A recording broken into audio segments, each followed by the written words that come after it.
Every time a comment stings, every time a minor setback rattles your peace, you're handing away your strength, piece by piece.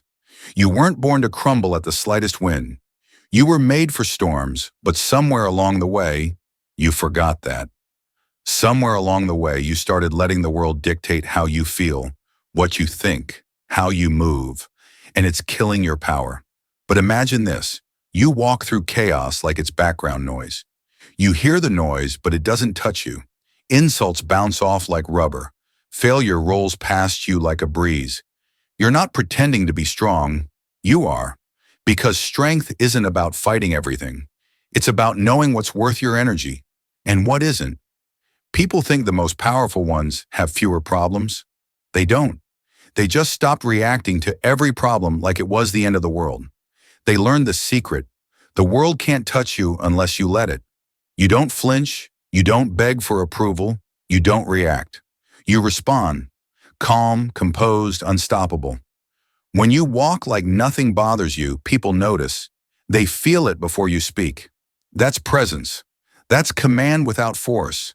That's the kind of power you never have to announce. Look at history's greats, the leaders, the revolutionaries, the ones who turned the world on its head. They weren't the loudest in the room. They weren't the most emotional. They moved with quiet certainty, untouched by the noise around them. Their silence held more weight than most people's screams. That's not luck. That's mastery of their minds, of their emotions, of themselves. The moment you stop giving every insult, every failure, every glance the power to shake you, is the moment you start owning your life. Because here's the truth. Most people drown not from the weight of life, but from the weight of their own reactions to it. They feel something, and instead of observing it, they become it. Angry, defensive, shaken. You want freedom? Learn to separate what you feel from how you act. Picture someone shouting at you, throwing words like knives. Most would swing back, raise their voice, defend their pride. But not you. You smile, you walk, you move on, and suddenly their power dissolves. You didn't give them what they wanted, your reaction, and in doing that, you claimed something greater, your control. The same goes for failure. Most people treat it like a wound. They carry it, replay it, let it define them. But failure is just data. It's not your identity. It's a signal, not a sentence. You learn, you adapt, you move, and that's how the unshakable rise, by refusing to attach their worth to their worst moments. But this kind of control isn't random. It's trained, daily, in the quiet moments, in the pauses. When you feel that heat rise in your chest, that urge to react, stop. Ask yourself, is this worth my peace? Will this matter in a year? Is this reaction helping me or hurting me? Most times the answer is obvious. And the more you choose stillness over reaction, presence over panic, the stronger your armor gets. Visualize it. That version of you who doesn't flinch, who listens more than they speak, who watches the world fall apart but never loses their grip. Picture it over and over again until it's not just a vision, it's your default. Let people wonder how you stay so calm. Let them try to figure you out. The less you react, the more power you hold, the more mysterious you become. And in mystery, there's power. Emotional control isn't coldness, it's clarity. It's knowing when to engage and when to let the noise pass. It's understanding that your energy is sacred and not everything deserves a piece of it. Most people throw their energy at every conflict, every distraction, every unimportant opinion, then wonder why they feel so empty. You're not most people. You're building something that takes precision and discipline, and that means ignoring what doesn't move you forward. The world will keep testing you. People will keep pushing buttons. Setbacks will keep happening, but they don't get to decide how you feel. You do. You always have. So reclaim that power. Start choosing what matters. Filter the noise. Let the rest go. When your purpose is clear, nothing petty can shake you. When your self-respect is solid, no insult can crack you. And when your mind is calm, no chaos can move you. That's the power of indifference. Not that you don't feel, but that you feel deeply and still choose peace. You want to stand out in this world? Stop chasing approval. Stop fighting battles that don't build you. Rise above the noise by mastering the silence. Because while everyone else is shouting to be heard, you'll be the one they can't ignore. Seeking approval is one of the subtlest traps we fall into. Not because we're weak, but because we've been taught to value how others see us more than how we see ourselves. The problem with that is once you place your happiness in someone else's hands, you become a puppet to their opinions, a prisoner of their validation. No one else's perception of you should ever be louder than your own. The moment you allow someone to define your worth, you give away the reins of your life.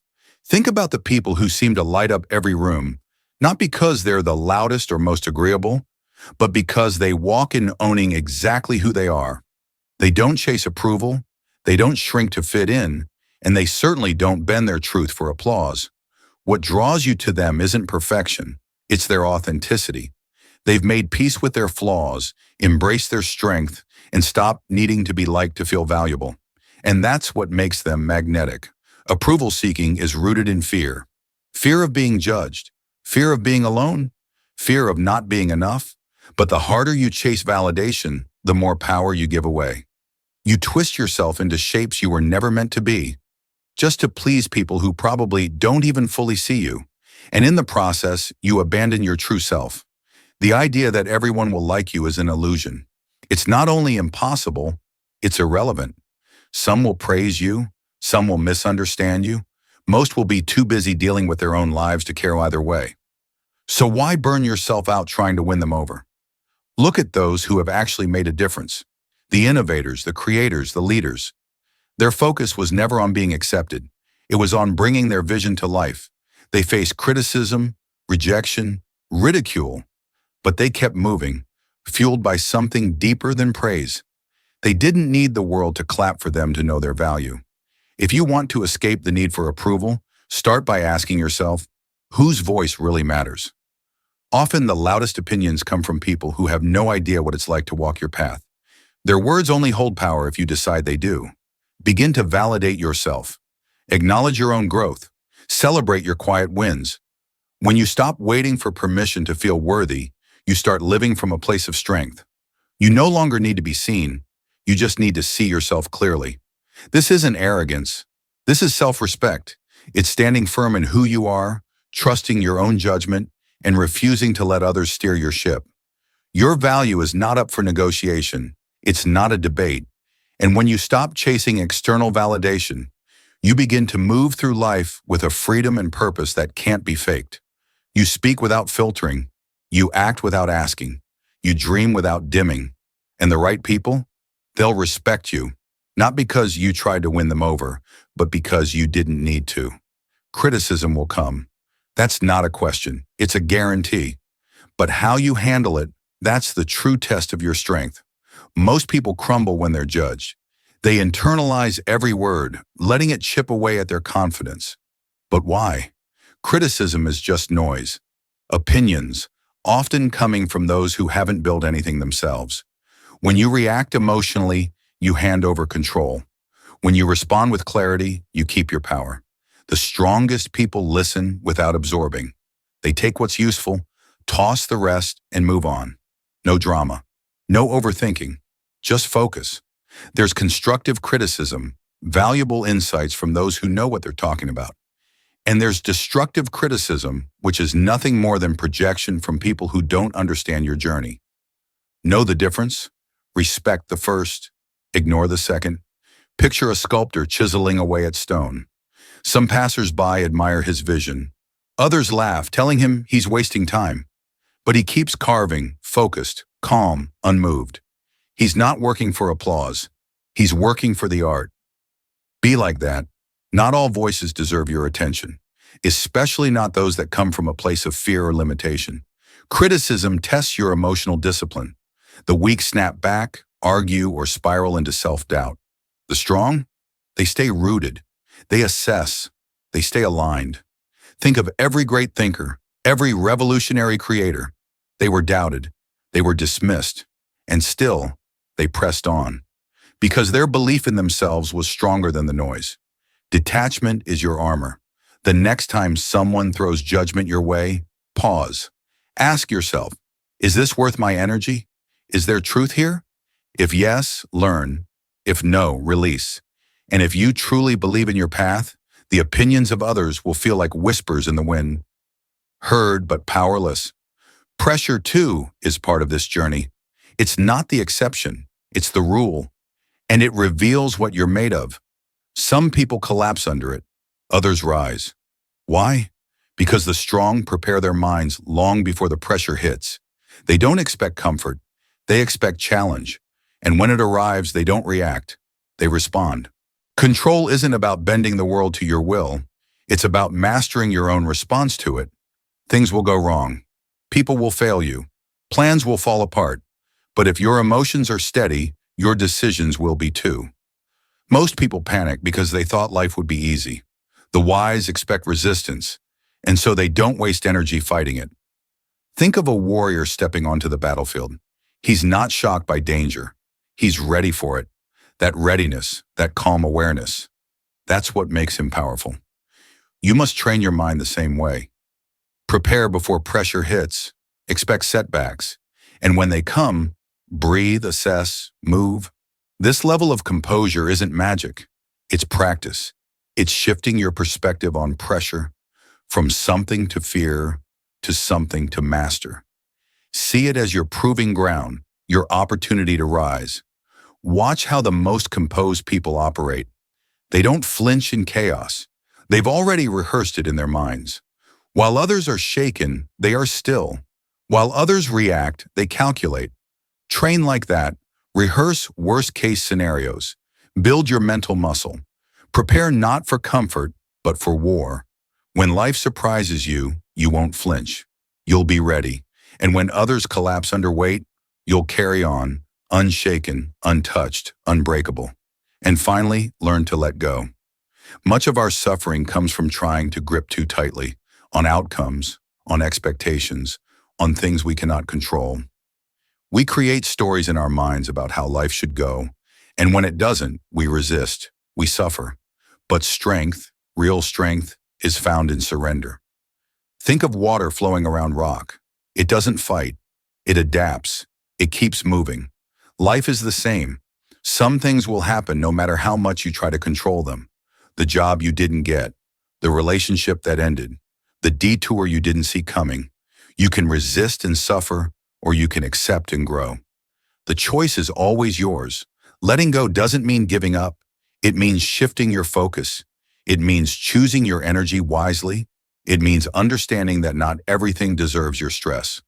The past can't be changed. The future can't be forced. All you control is your response. So release the need to grip so hard. Trust that what's meant for you will find you. And in the meantime, stay rooted, stay focused, stay free. Because when you no longer chase approval, when you no longer fear criticism, when you no longer collapse under pressure or cling to the uncontrollable, you become something rare, something untouchable. You free yourself the moment you stop clinging to what was never yours to control. The strongest people you'll ever meet aren't the loudest or the most aggressive. They're the ones who remain calm when everything around them is chaos. They don't fight the tide, they flow with it. They've learned the power of letting go, not of caring, but of trying to force life into their version of how it should be. They've stopped tying their peace to outcomes because they know that peace rooted in conditions is fragile. Most people exhaust themselves trying to shape the future, bending life to their will. They chase results, attach their happiness to plans, and when things fall apart, so do they. But real strength comes from flexibility, not force. When you detach from rigid expectations, you become resilient. You stop being broken by every disappointment, every delay, every detour. You stop handing your peace over to circumstances. And it all starts with a simple question. Is this within my control? If the answer is no, let it go. Don't bleed energy into things you can't change. Redirect that energy into growth, into action, into the present. Detachment is a muscle. You build it in everyday annoyances, the traffic, the rude stranger, the change of plans. When you stop reacting, when you stop giving power to what doesn't deserve it, you become lighter, freer. Some may confuse this with indifference, but it's the opposite. Indifference is not caring. Detachment is caring deeply while refusing to be destroyed by the things you care about. You show up, you love, you fight, but you don't crumble when the world doesn't respond the way you hoped. You remain steady, untouched. Others won't understand it. They'll wonder how you keep calm, how you stay composed. They won't realize you've mastered something they're still fighting, the art of letting go. And in a world that can't stop talking, silence is your secret weapon. Most people talk to be seen, to be heard, to feel important. But power doesn't always speak. It watches, it listens, it calculates. The person who speaks less often controls the room. Not because they're mysterious for the sake of it, but because their silence makes others nervous. It makes people guess, overthink, unravel. Silence holds more weight than empty words ever could. In negotiations, in arguments, in daily life, silence creates pressure, and pressure creates leverage. When someone insults you and you respond with silence, you steal their power. They're left echoing into a void, wondering if they missed the mark, if they even mattered. Silence is a mirror. They see themselves reflected back, and often they don't like what they see. Silence is also your greatest tool for learning. When you're not busy speaking, you're watching, noticing, picking up every detail others miss, the nervous laugh, the inconsistent tone, the twitch of uncertainty. While others reveal themselves with every word, you gather information in stillness. That's strategy. That's control. When you do speak, people listen, not because you demanded attention, but because they've learned your words have weight. You don't speak unless it matters, and that restraint commands respect. You don't need to say everything you know. You don't need to explain your every move. You let silence do what noise never could, create impact. Then there's your mind, the battlefield no one sees. That internal world where every fear, every doubt, every urge to quit takes root. The strongest minds are not free of struggle. They simply refuse to be ruled by it. They train daily, through discipline, through gratitude, through control. They don't wait for peace to arrive. They create it through repeated resistance. You can't build mental strength in the heat of a crisis if you haven't trained for it in the quiet moments. It's in choosing not to react, not to explode, not to fold when life pokes at you. Most people are ruled by their emotions, reacting to every trigger. But those who master their mind master everything. They don't run from storms. They become the stillness within them. They understand that detachment is not the absence of emotion, but the control of it. They see the chaos, but they don't become it. Like a mountain in a hurricane, they remain unshaken. They choose where their energy goes. They conserve it for battles worth fighting. They train their mind like a muscle. Discipline over comfort, purpose over pleasure. And real transformation happens in the smallest decisions. Waking up when you want to sleep. Saying no when it's easier to give in. Keeping promises to yourself, even when no one's watching. Over time, these small acts build something unbreakable, an unshakable mind. And finally, the most powerful move of all, moving in silence. Not because you're hiding, but because real power doesn't need to announce itself. It doesn't ask for permission or applause. It just acts. It just builds. It just wins. While others talk about their plans, you're executing yours. While they chase attention, you chase results. The less you speak, the more unpredictable you become. And that unpredictability is power. Let others talk. Let them guess. Let them underestimate. Meanwhile, you're building in silence, growing in silence, winning in silence. And by the time the world notices, it's already too late.